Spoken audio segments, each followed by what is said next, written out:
జీవిస్తున్నావా? ఆలోచించే ఉదయకాలం దేవుడు నీతోనే సూటిగా మాట్లాడుతున్నాడు. నా ప్రియమైనటువంటి సహోదరి సహోదరుడా, ఈ ఉదయకాలంలో దేవుడు నీతోనే మాట్లాడుతున్నాడు సూటిగా. నీ పరిస్థితి ఎలా ఉన్నది? నీ ఉద్దేశాలు ఎలా ఉన్నవి? దేవునికి ఇష్టడుగా ఉన్నావా? ఇష్టరాలుగా ఉన్నావా? అయిష్టరాలుగా ఉన్నావా? అయిష్టడుగా ఉన్నావా?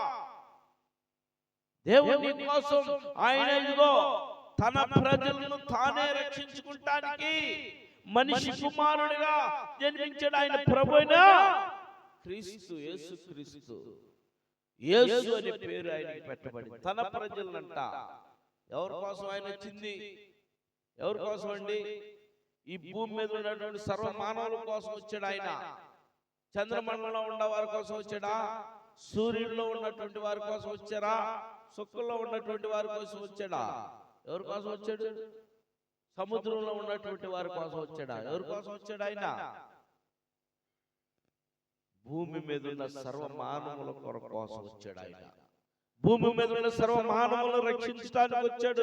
ఈ భూమి మీద ఉన్న సర్వ మానవులు పాపముతో నిండిపోయి ఉన్నటువంటి పరిస్థితిలో ఉన్నారని, పాపము చేస్తూ వాళ్ళు దేవుణ్ణి అంగీకరించకుండా, దేవుని యొక్క కట్టడలను గైకొనకుండా, దేవుని కట్టడలను దేవుని ఆజ్ఞలను గైకొనకుండా వారి ఇష్టానుసారమైన జీవితం వారు జీవిస్తూ వారి ఇష్టానుసారమైన బ్రతుకువారు బ్రతుకుతున్నప్పుడు ప్రభు వారి యొక్క మనసును అంగీకరించి చూసి, ప్రభు వారి యొక్క మనసును చూసి, వారి ఉద్దేశాలు చూసి, ఇలా అయితే లాభం లేదు, నా ప్రజలందరూ కూడా నశించిపోతారు, ఇదిగో అగ్నిగుండంలో వేయబోతున్నాను, వాళ్ళు అగ్నిగుండంలో వేయటానికి వాళ్ళు కుదరదు, వాళ్ళ కోసం ఏదైనా చేయాలని ఆలోచించి, ఏదైనా చేయాలనేటువంటి ఆలోచన చేసి ఆయన పరలోకమును విడిచిపెట్టి భూలోకమును దిగి వచ్చి ఆయన మనిషి కుమారుడిగా నీ కొరకు నా కొరకు జన్మించితే అన్ని చూసి విని కూడా ఇంకా అయిష్టముతో, అనాలోచనతో దేవునికి వ్యతిరేకంగా నువ్వు జీవిస్తూ ఉంటే ఎంతవరకు సాధ్యము, ఎంతవరకు న్యాయం, ఎంతవరకు కరెక్ట్? నా ప్రియమైనటువంటి దేవుని ప్రియబిడ్డలారా, ఆలోచించే ఉదయకాలం దేవుడు నీ కోసము ఆయన కలువరిగిరిలో శిలువపై తన రక్తాన్ని చిందించాడు నీ కోసం. తన రక్తము వెల చెల్లించాడు నీ కోసం.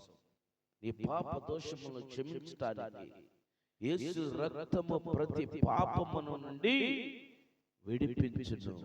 యేసు రక్తము ద్వారా ప్రతి పాపాన్ని క్షమించబడెను. యేసు రక్తము ప్రతి పాపములో నుండి ఆయన పరిశుద్ధపరచును. అందుకే ఆయన శరీరధారిగా ఒక కుమారుడిగా మనకి అనుగ్రహింపబడ్డాడు. పిల్లలారా, ఒక కుమారుడిగా చూడు, ఎంత ఆశ్చర్యకరమైన విషయం ఏంటో తెలుసా?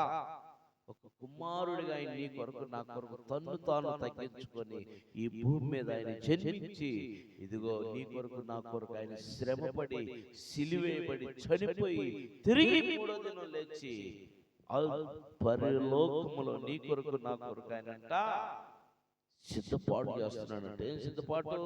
గృహాలు, ఎవరి క్రియలు చొప్పున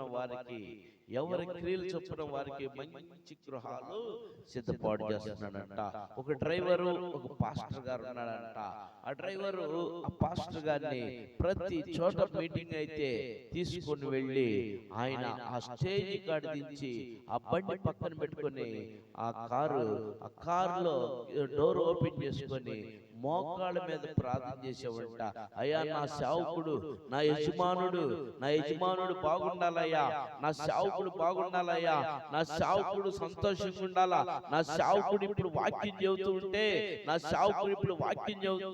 అనేక ఆత్మలు రక్షింపబడాలయ్యా, అనేక మంది హృదయాల్లోకి వెళ్ళాలా ఈ వాక్యము, అనేక మంది వాక్యం వినాలయ్యా, అనేక మంది మారు మనసు పొందాలయ్యా, అనేక మంది రక్షింపబడాలయ్యా, అనేక కుటుంబాల్లో సంతోషం ఉండాలయ్యా, అనేక కుటుంబాల్లో సమాధానం ఉండాలయ్యా, అనేక కుటుంబాల్లో ఆరోగ్యం ఉండాలయ్యా, అనేక కుటుంబాల్లో ఆర్థికంతో నిండబడాలయ్యా. నా సేవకుడిని నువ్వు అభిషేకించయ్యా, నా సేవకుడిని నువ్వు దీవించయ్యా, నా సేవకుడిని నువ్వు బలపరచయ్యా, ఈ స్టేజ్ మీద ఒక అద్భుతంగా వాడిపోయా నా సేవకుడిని ప్రార్థన చేస్తూ ఉంటే, సేవకుడు చక్కగా వాడబడుతూ ఉంటే, ఒకరోజు సేవకుడు చనిపోయాడంట. అలానే ప్రార్థించిన వాడు కూడా చనిపోయాడట. శావుకుడు మహిమలోకి ప్రవేశించినప్పుడు ఓ దూత వెల్కమ్ చెప్పి, రా నాయనా నాగేశ్వరరావు రా అని చెప్పి తీసుకొని వెళ్ళి చూపిస్తుందంట. మొట్టమొదట ఇల్లు చూస్తే అసలు బంగారం